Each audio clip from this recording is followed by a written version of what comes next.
All right. Good afternoon. Thank you, Mr. Jones and Mrs. Agambik, for joining me this afternoon. We're joined here because you are our Educators of the Year from Mount Horeb School. So congratulations to both of you on the well-deserved honor from your students, your colleagues, the administration. Congratulations. I know it's quite an honor. So happy to have you join me for this conversation today. Mr. Jones, if you could just start us off, just introducing yourself and your history in the Warren Township Schools.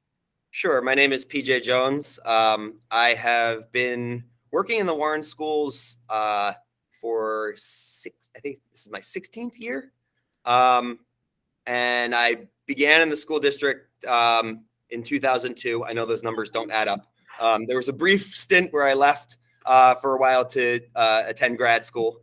And I have, in the time that I've been here, I've been everything from a substitute teacher to a paraprofessional to a kindergarten teacher, first grade teacher, third grade teacher, reach teacher, fourth grade teacher, fifth grade teacher. So a lot of different things. I've done a lot throughout the years, both 12 years at Woodland School and now a few years here at Mount Horeb, which is my new home, which is actually where I began my career in Warren. So coming back. Excellent. Thank you. And Mrs. Agambik? I've been in Warren Township since 1998. And I feel like, I guess, a veteran or dinosaur. I don't know what they call it these days. I started off with 7th grade modern world history and loved teaching that. And then in 2010, I love doing the computers with my kids. I like to do like all these different programs and websites and, with the history stuff. So we decided to go into look into Chromebook situation, and I helped roll out the Chromebooks then. And we did tech coaching and then social studies. I did half and half. And about 4 or 5 years ago, I moved down to elementary K through 5 for just embracing the tech world. I never thought I would be here, but this is where I am, and I love it. Excellent. And welcome to both of you again. And Mrs. Agambik, let's start with you. Why'd you go into education in the first place? I always thought I was going to be a teacher. I have no idea why. People always asked me growing up, like, "What do you want to be?" I'm like, "Oh, I want to be a teacher." And although my realm of teaching has evolved from like middle school to now elementary and now to even adults, as I teach them with the professional development series, I think I'm always going to be a teacher forever.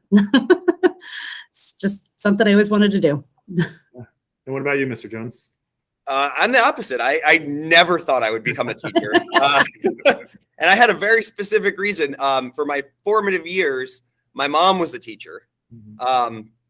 And so as a 22-year-old out of college, the last thing I wanted to do in the world was exactly what my mom did. But then I had a friend's mother who was a social worker here in Warren, and she called me up one day and she said, "You're looking for a job, right?" And I said, "Yeah."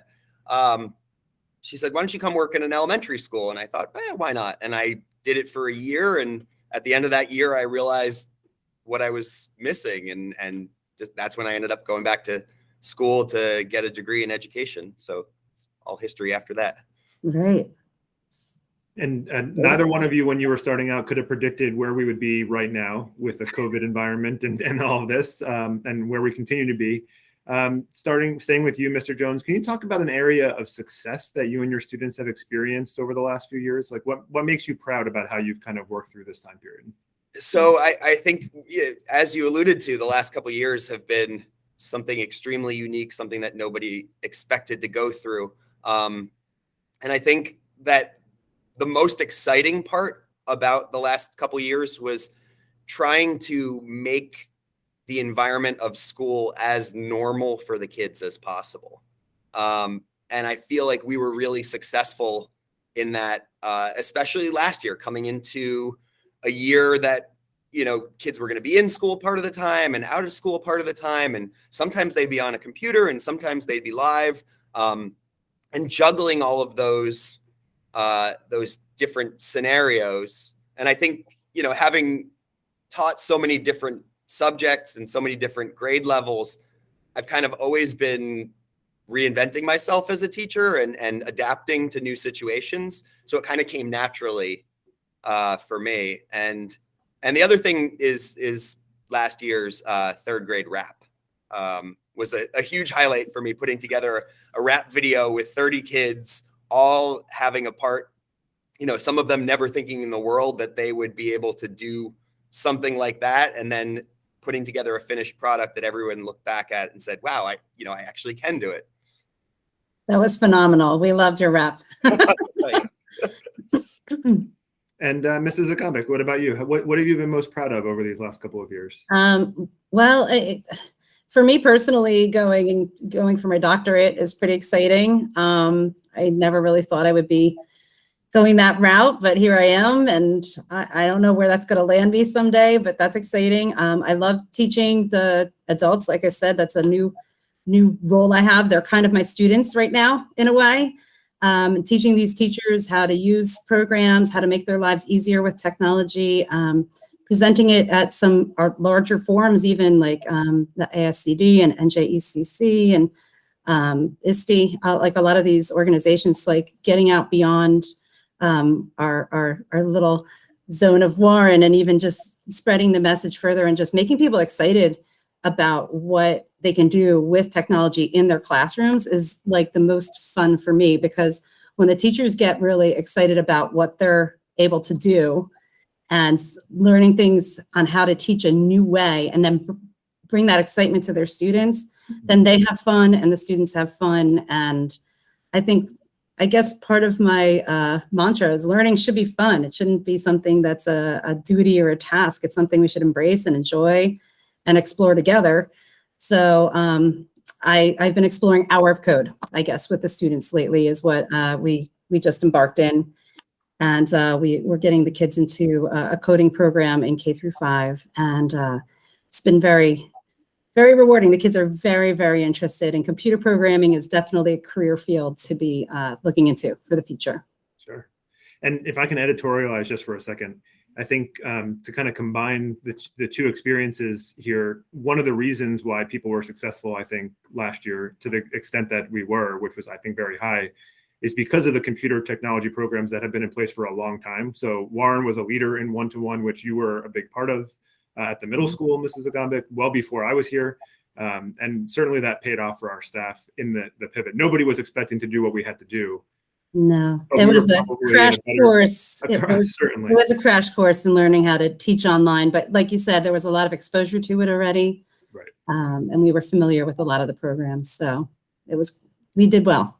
Yeah. So what's something you think the general public should know about schools, does Warren specifically, or in general, or about education that maybe they're not already aware of? Mrs. Akambik, we'll start with you. I think we all as teachers, we work really, really hard, and the kids do too. Like, we're all working hard together. And so to learn how to support each other through all these challenges we go through, and to motivate each other, and to find ways to remember how fun this can be, and keep working towards the future. Like, just keep helping each other out, because we can't do this alone. We definitely cannot do this alone. Don't be afraid to reach out. Don't be afraid to get help. And, whether it's technology or just, getting to work every day, whatever it is, like, we need to work at helping each other all through this. Because like you said, unprecedented times, we never knew this was coming. So we got to help each other get through this. And that's what we're doing. Absolutely. And what about you, Mr. Jones? I think the biggest surprise for me as an educator was finding out how much more goes into education than just teaching.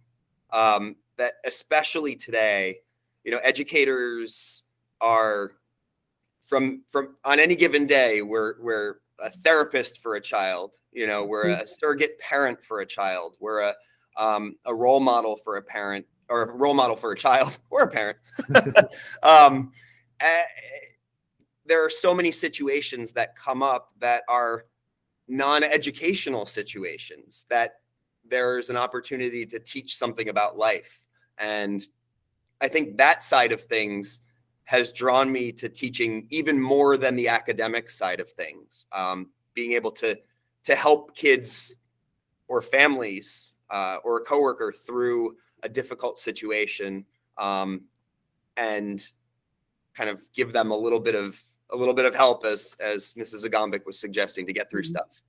Those are probably the best moments too. Those teachable moments, those life lessons that you kind of like, you cue into something like, I really need to tap into this right now. And those are those best moments where you really learn something so pivotal as a group together.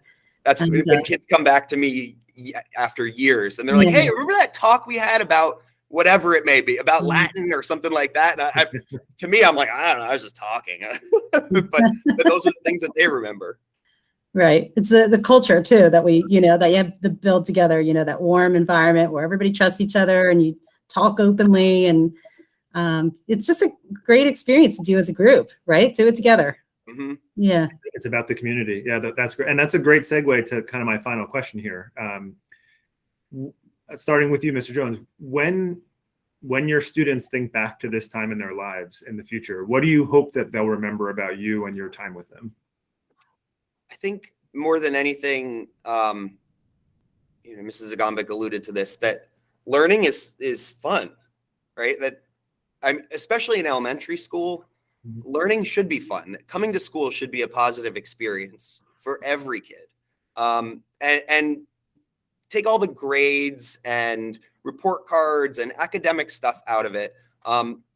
This idea that your ability as a person to learn new things about the world around you, to experience things that you wouldn't otherwise experience, and that there's value in the pursuit of knowledge for knowledge's sake, right? That learning things kind of makes us more intelligent, but it also makes us more interesting as people.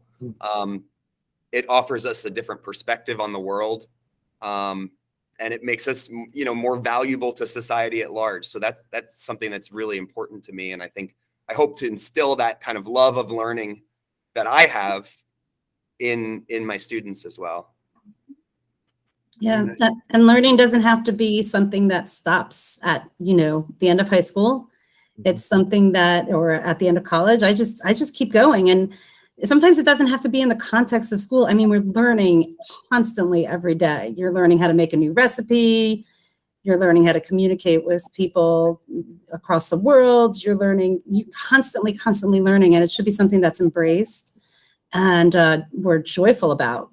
It's something that is just a beautiful thing that we're able to do as humans, and we should be happy and fortunate, feel fortunate that we're able to have access to so many cool things on the computer. Or I guess this is into your question, like, what do we hope for the future? I mean, I just hope they learn some skills and some tips and tricks on how to do stuff with technology for their future, and be career ready and keep on learning. Just keep on learning, keep on growing.